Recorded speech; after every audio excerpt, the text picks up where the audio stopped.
Good morning, children.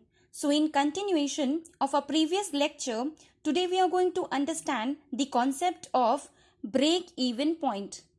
Break-even point is a situation or a point which represent that volume of production or sales where firm neither incur any losses nor earn any profit. Break-even point वो represent करता है production या sales का volume जहां पर firm को ना ही profit होती है और ना ही लॉस। इसलिए इस सिचुएशन को नो प्रॉफिट पॉइंट या जीरो लॉस पॉइंट भी कहते हैं। Break even point is a situation where total cost is equal to total revenue. Break even point में टोटल कॉस्ट जितना हमने इंकर किया है और जितना रेवेन्यू हमने अर्न किया है वो बराबर हो जाता है। और contribution that is sales minus variable is equal to fixed cost. See children, break even point is that borderline above which business earns profit and below which business incur losses. Break even point वो border line होता है जिसके ऊपर business को सिर्फ और सिर्फ profit होती है और जिसके नीचे बिजनेस को सिर्फ और सिर्फ लॉस होता है।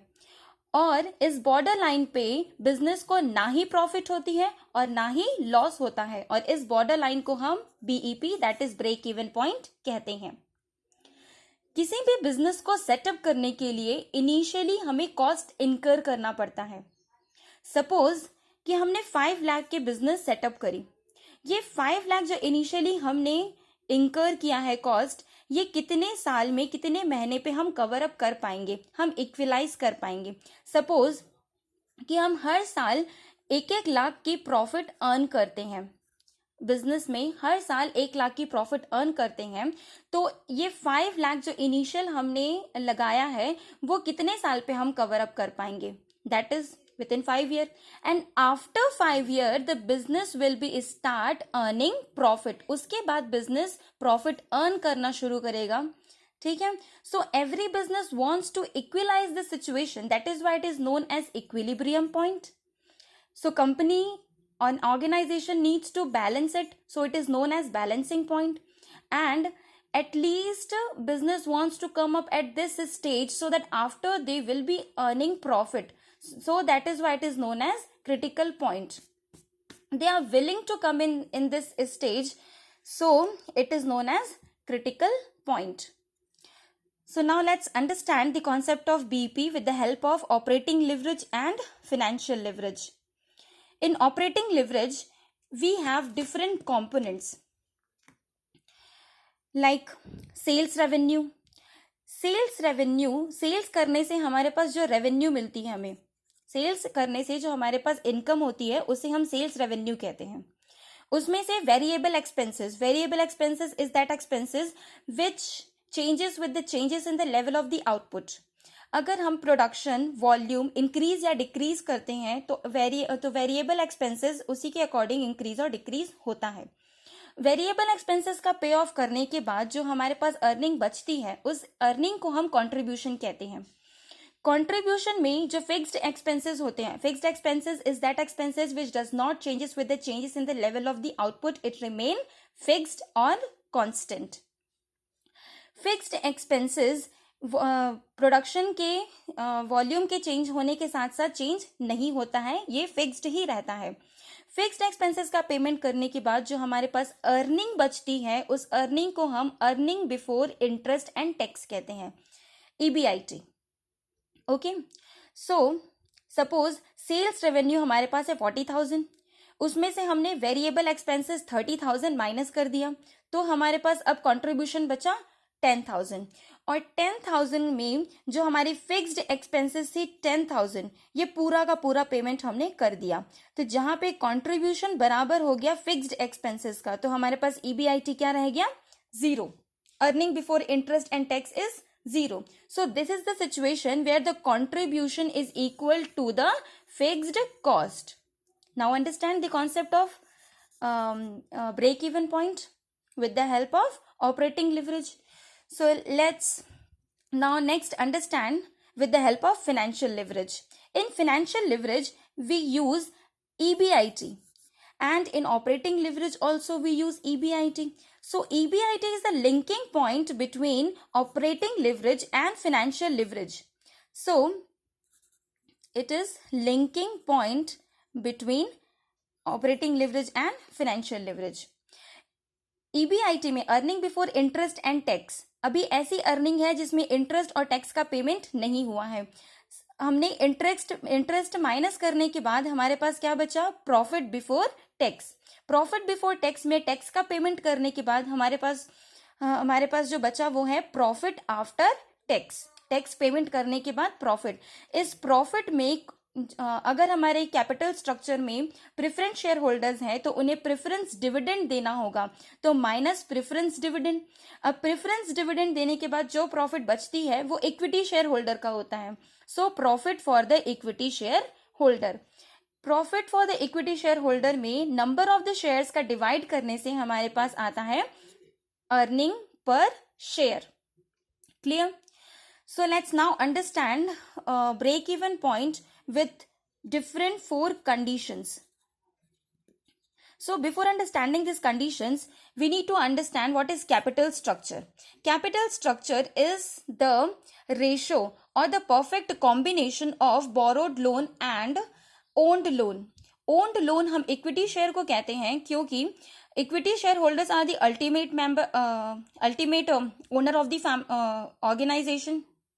Okay, equity shareholders are the ultimate owner of the organization.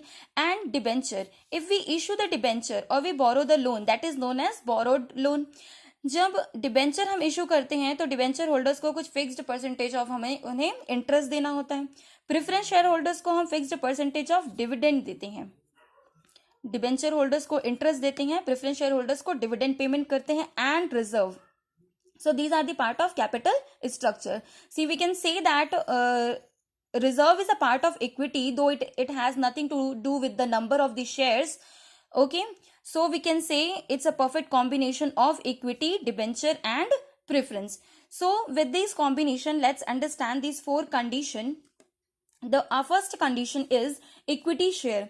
If only equity share is there in our capital structure. अब ऑर्गेनाइजेशन के स्ट्रक्चर में, कंपनी के स्ट्रक्चर में सिर्फ इक्विटी शेयर है तो उस सिचुएशन में बीईपी क्या होगा? जहां पर हमारी earning before interest and tax EBIT 0 हो जाएगी, वो हमारा बीईपी होगा. ना ही अर्निंग होगी और ना ही हमारे पास लॉस होगा. ठीक है, तो EBIT हमारे पास क्या हो गई यहाँ पे? 0. अब EBIT 0 है तो जाहिर सी बात है अर्निंग नहीं है तो हम इंटरेस्ट पेमेंट नहीं कर पाएंगे, इंटरेस्ट भी 0. अब हमारे पास अर्निंग नहीं है तो हमने क्या किया? टैक्स पेमेंट भी नहीं कर पाएंगे, टैक्स इज ऑल्सो 0. अब अर्निंग नहीं है तो हमने डिविडेंड भी पेमेंट नहीं किया, so that preference dividend is also 0. So the EPS ultimate will come 0. Earning per share 0. So it is a situation where EBIT is equal to 0. So in next condition, if we have debenture and equity shares. अब हमारे पास capital structure में हमारे company के debenture है और equity share है. तो debenture को, जैसे कि हमें पता है कि डिबेंचर को इंटरेस्ट का पेमेंट करना होता है, तो डिबेंचर होल्डर का हमने इंटरेस्ट का पेमेंट, सपोज हमने डिक्लेयर किया कि हम 500 इंटरेस्ट पेमेंट करेंगे, तो उस 500 का इंटरेस्ट पेमेंट करने के लिए एटलीस्ट हमारे पास 500 का अर्निंग होना चाहिए. Earning before interest and tax कितना होना चाहिए? 500, मिनिमम 500, तो हम उसका पेमेंट कर पाएंगे. 500 में 500 माइनस हो गया, पूरा पेमेंट हमने कर दिया, हमारे पास प्रॉफिट क्या बची? 0. So it is a situation of BEP, जहां पे हमारे पास ना ही प्रॉफिट हो रही है और ना ही लॉस हो रहा है. जितनी प्रॉफिट थी हमने उसमें अपना कॉस्ट को पे ऑफ कर दिया. ठीक है, next third situation, that is preference share and equity share. अगर हमारे कैपिटल स्ट्रक्चर में प्रेफरेंस शेयर है और इक्विटी शेयर है तो उस सिचुएशन में ब्रेक इवन पॉइंट क्या होगा? प्रेफरेंस शेयर होल्डर्स को हमें प्रेफरेंस डिविडेंड देना कंपलसरी होता है. ठीक है, तो उन्हें फिक्स्ड परसेंटेज ऑफ डिविडेंड देना होता है. तो प्रेफरेंस शेयर होल्डर्स को सपोज हमने 300 डिविडेंड देना डिक्लेयर किया कि हम प्रेफरेंस शेयर होल्डर्स को 300 डिविडेंड देंगे, तो उस डिविडेंड देने के लिए हमें मिनिमम 300 का अर्निंग होना जरूरी है. तो उस 300 का earning and that earning is also profit after tax, profit charging after tax. So let's say tax is a 40%, tax हमने पेमेंट किया 40%. So we have preference dividend and we have the percentage of tax. So we can calculate the amount of EBIT with the help of this formula. Preference dividend divided by 1 minus tax rate. Preference dividend, that is 300, tax rate, that is 40%. So 1 minus 0.40 is equal to 500. So 500 would be EBIT, earning before interest and tax. क्या हो जाएगा हमारे पास?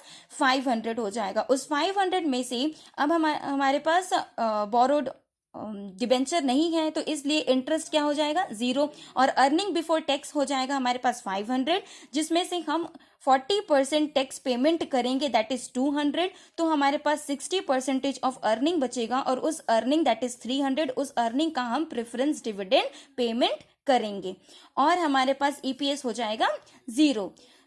Okay, so in this case EPS break even point का situation क्या होगा? जहां पे EBIT बराबर हो जाएगा preference dividend upon 1 minus tax rate, that is 500 is equal to 500. तो ये हो गया हमारा बीईपी का situation. Okay, so the last condition is where the capital structure is consist of debenture भी होगा, प्रेफरेंस भी होगा, और इक्विटी भी होगा.